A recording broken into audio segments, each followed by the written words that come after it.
Shalom Bapak Ibu Saudara-saudaraku yang terkasih dalam Tuhan Yesus Kristus. Selamat malam, salam sejahtera bagi kita semua, dimanapun saudara-saudara berada. Selamat berjumpa kembali di Renungan Kristen pada malam hari ini. Kiranya kekuatan dan sukacita oleh Roh Kudus melimpah dalam hati dan kehidupan saudara semua, dan semoga saudara semua dalam keadaan sehat selalu.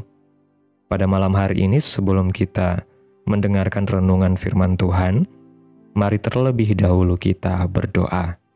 Segala pujian, hormat, dan kuasa bagi Allah kami yang kudus dan kekal, Bapa di dalam kerajaan surga, Bapa yang kami tinggikan dan kami sembah, di dalam nama Tuhan Yesus Kristus. Kami mengucap syukur Tuhan, oleh karena pertolongan-Mu di sepanjang hari, kami boleh dimampukan Tuhan untuk melewati hari ini, melakukan tugas tanggung jawab kami, mengerjakan segala aktivitas kami dengan pertolongan Tuhan. Pada malam hari ini ya Tuhan, kami hendak mendengarkan firman-Mu. Berilah kami pengetahuan dan bimbinglah kami, agar apa yang Engkau firmankan dapat bekerja sesuai kehendak-Mu. Bukalah hati dan pikiran kami untuk mendengar dan menerima firman-Mu. Kiranya firman-Mu ini dapat kami lakukan di dalam setiap kehidupan kami dan menjadi berkat bagi kehidupan kami. Berbicaralah ya Tuhan, kami sudah siap menerima firman-Mu. Di dalam nama Tuhan Yesus Kristus kami berdoa. Amin.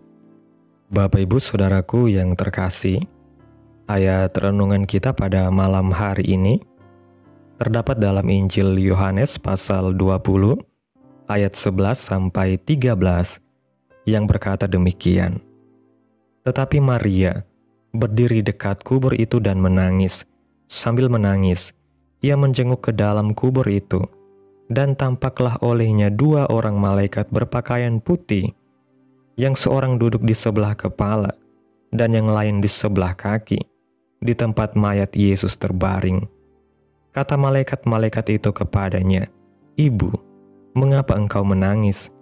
Jawab Maria kepada mereka, "Tuhanku telah diambil orang, dan aku tidak tahu di mana ia diletakkan." Bapak Ibu Saudaraku yang terkasih, orang yang sudah terlalu takut dalam hidupnya akan pesimis dan tidak bisa melihat kebesaran Tuhan. Maria pun lupa janji Tuhan bahwa Yesus akan bangkit. Mungkin kita mendengar dan membaca firman Tuhan setiap saat, tetapi firman itu sebenarnya belum meresap dalam hidup kita, sehingga kita takut terhadap apa yang terjadi hari-hari ini. Padahal hal-hal yang terjadi hari-hari ini sudah dicatat dalam Alkitab.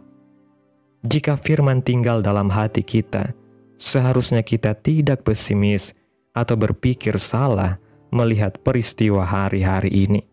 Jangan seperti Israel yang meski melihat banyak kebaikan dan menerima pertolongan Tuhan di Mesir ataupun di padang gurun, masih saja mengeluh seolah-olah lupa yang pernah terjadi.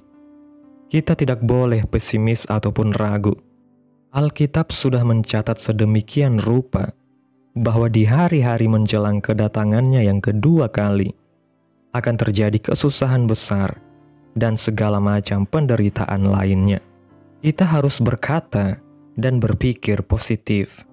Jika negatif atau pesimis, kita akan drop. Penting bagi kita untuk berpikir maju ke depan dalam melihat segala sesuatu.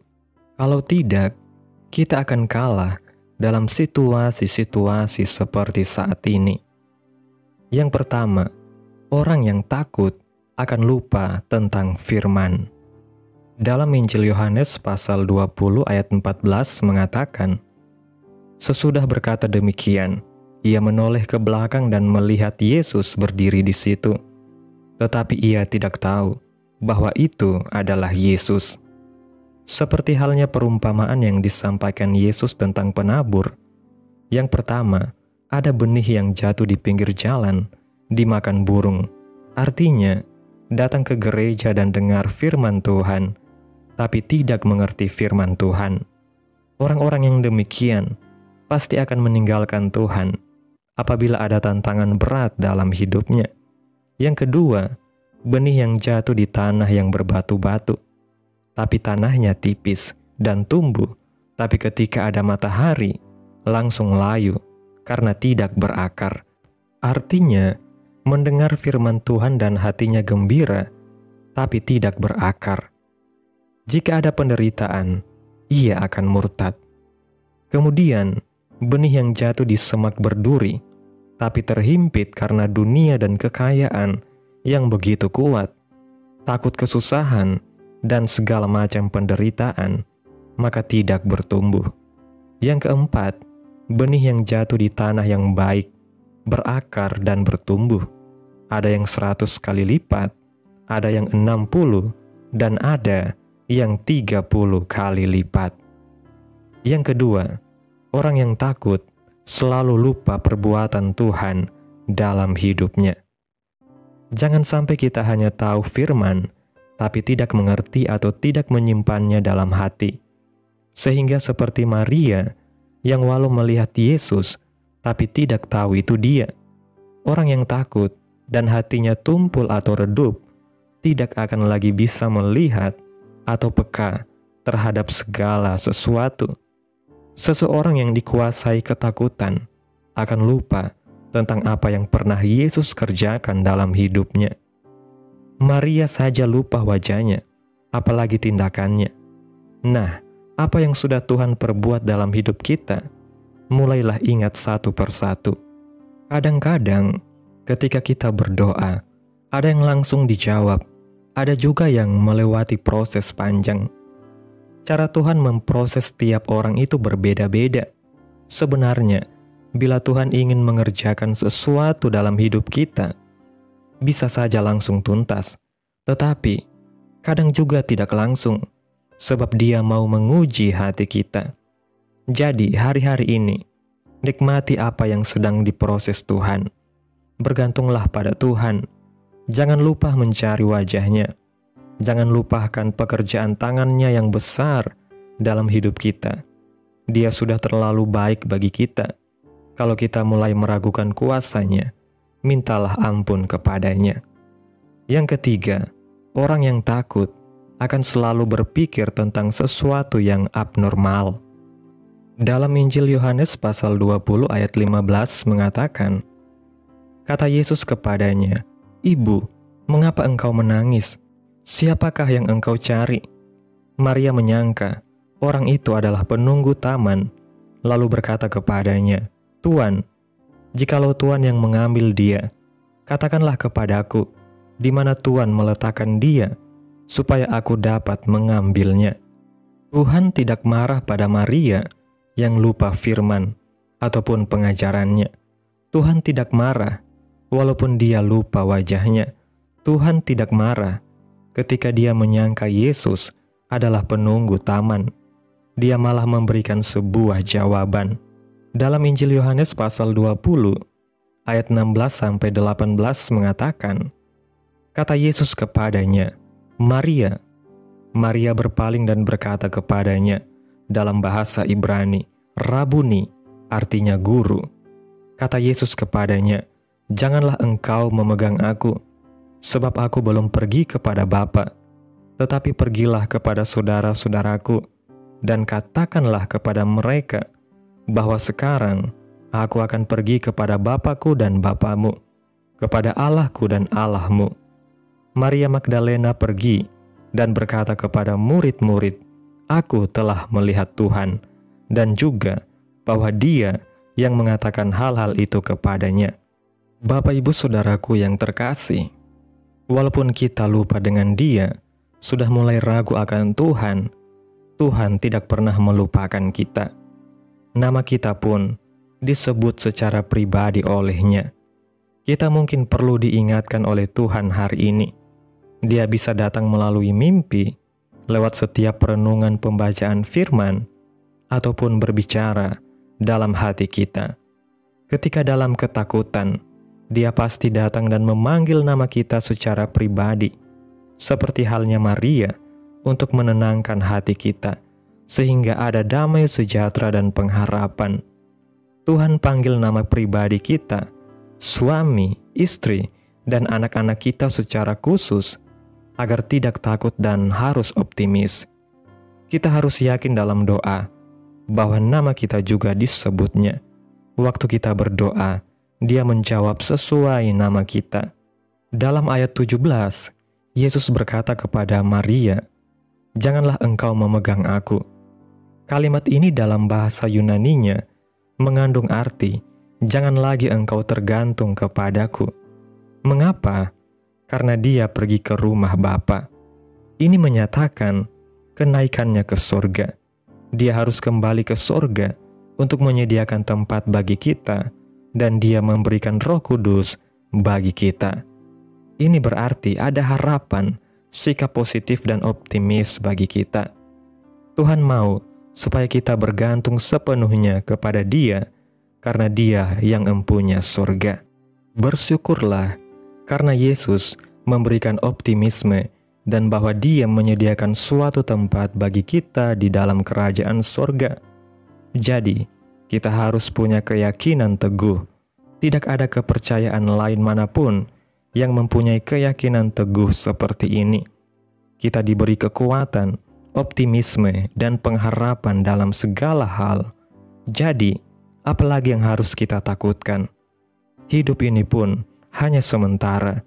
Selagi masih hidup, lakukanlah yang terbaik bagi Tuhan. Dalam ayatnya yang ke-18, Maria langsung berkata kepada murid-murid, "Aku telah melihat Tuhan," dan juga bahwa Dia yang mengatakan hal-hal itu kepadanya. Ada perubahan paradigma yang dialami Maria, yang tadinya pesimis menjadi optimis, yang tadinya memanggil Rabuni berubah menjadi telah melihat Tuhan. Hari-hari ini, jika kita tidak melihat Tuhan itu besar, maka melalui firman ini, semoga kita bisa melihat Tuhan ada dalam hidup kita. Dia ada di ranjang rumah sakitmu. Dia ada dalam kehidupan pribadimu. Dia ada dalam rumahmu. Dan Dia ada dalam kesendirianmu. Karena itu, beritakanlah kabar baik sukacita ini kepada siapapun, bahwa Tuhan baik untuk selama-lamanya. Tetaplah optimis, positif dalam segala hal, kuat dan yakin teguh bahwa Tuhan selalu menyertai kita. Jangan sedikit pun berpikir negatif tentang Tuhan. Bapak Ibu Saudaraku yang terkasih, kesimpulan renungan pada malam hari ini. Renungan ini mengajarkan kita untuk tidak takut dan pesimis dalam menjalani kehidupan, karena ketakutan bisa membuat kita lupa akan janji Tuhan, perbuatannya dalam hidup kita, dan bahkan kehadirannya di sekitar kita. Seperti Maria yang awalnya tidak mengenali Yesus karena diliputi kesedihan dan ketakutan, kita pun bisa kehilangan iman jika terlalu fokus pada masalah dan bukan kepada Tuhan. Namun, Yesus selalu hadir untuk memanggil kita secara pribadi, mengingatkan kita akan kasih-Nya, dan memberikan pengharapan. Oleh karena itu, marilah kita hidup dengan optimisme dan keyakinan teguh. Percaya bahwa Tuhan selalu menyertai dan menyediakan tempat bagi kita di surga. Jangan takut, tetaplah kuat dalam iman, dan beritakanlah kebaikan Tuhan kepada semua orang. Amin. Demikianlah renungan firman Tuhan pada malam hari ini. Biarlah menjadi berkat bagi saudara-saudara yang sudah mendengarkan. Dan untuk menutup renungan pada malam hari ini, mari kita berdoa. Segala pujian, hormat, dan syukur hanya bagi Allah kami yang kekal dan kudus. Bapa, di dalam nama Tuhan Yesus Kristus, kami bersyukur Tuhan atas pertolongan-Mu, penyertaan-Mu, juga atas kasih dan berkat-Mu dalam hidup kami. Kami berbahagia dan bersyukur atas kebaikan Tuhan dalam kehidupan kami. Terima kasih buat firman-Mu hari ini. Kami bersyukur atas firman-Mu yang mengingatkan kami untuk tidak hidup dalam ketakutan dan pesimisme. Engkau adalah Allah yang setia, yang selalu menyertai dan memanggil kami secara pribadi untuk kembali kepadamu. Kami mohon ampun jika selama ini kami ragu, lupa akan perbuatan-Mu, dan tidak percaya pada janji-janji-Mu. Tanamkan firman-Mu dalam hati kami masing-masing Tuhan, dan mampukan kami untuk dapat melakukan firman-Mu sesuai dengan kehendak-Mu. Biarlah perkataan-Mu menyegarkan jiwa kami, menghidupkan hati yang lemah dan lesu, dan membangkitkan harapan dan kasih. Berkati umat-Mu yang sudah mendengarkan firman-Mu hari ini. Berkati di setiap saat, tempat, dan kondisi hidup mereka, agar senantiasa selalu merindukan dan membutuhkan firman Tuhan sebagai pelita kebenaran yang memerdekakan dan penghiburan yang menguatkan. Ajarilah kami bahasa firman-Mu, dan bimbinglah kami untuk selalu hidup sesuai kehendak-Mu, agar kami selalu dekat kepadamu. Kiranya Tuhan Yesus terus memberkati kehidupan kami, keluarga kami, sanak saudara kami, daerah tempat tinggal kami, bangsa dan negara kami, pemerintah-pemerintah kami. Biarlah semuanya dalam perlindungan-Mu ya Tuhan, dan jadilah sesuai kehendak-Mu yang terbaik dalam kehidupan kami.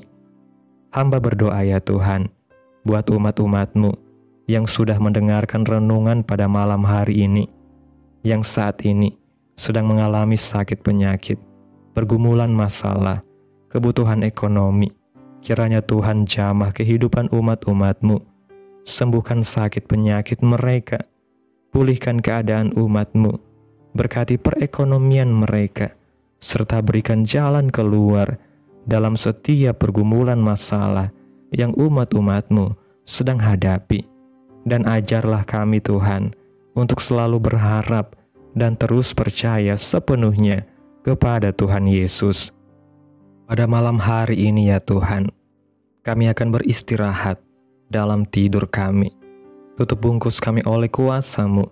Hindarkan kami dari segala kecelakaan, mara bahaya, sakit penyakit, orang-orang jahat, kuasa-kuasa kegelapan, iblis, bencana-bencana alam. Tuhan jauhkan, Tuhan singkirkan, hanya di dalam nama Yesus. Kiranya Engkau sertai dan lindungi kami di sepanjang malam ini, sehingga kami boleh bangun besok pagi dengan tubuh yang sehat, kuat, dan diberkati Tuhan. Terima kasih Tuhan Yesus. Inilah yang menjadi doa kami. Mari sama-sama kita berdoa. Bapa kami. Bapa kami yang di sorga, dikuduskanlah nama-Mu, datanglah kerajaan-Mu, jadilah kehendak-Mu di bumi seperti di sorga. Berikanlah kami pada hari ini makanan kami yang secukupnya, dan ampunilah kami akan kesalahan kami, seperti kami juga mengampuni orang yang bersalah kepada kami. Dan janganlah membawa kami ke dalam pencobaan, tetapi lepaskanlah kami daripada yang jahat, karena Engkaulah yang mempunyai kerajaan dan kuasa dan kemuliaan sampai selama-lamanya. Amin. Selamat malam, selamat beristirahat. Tuhan Yesus memberkati. Amin.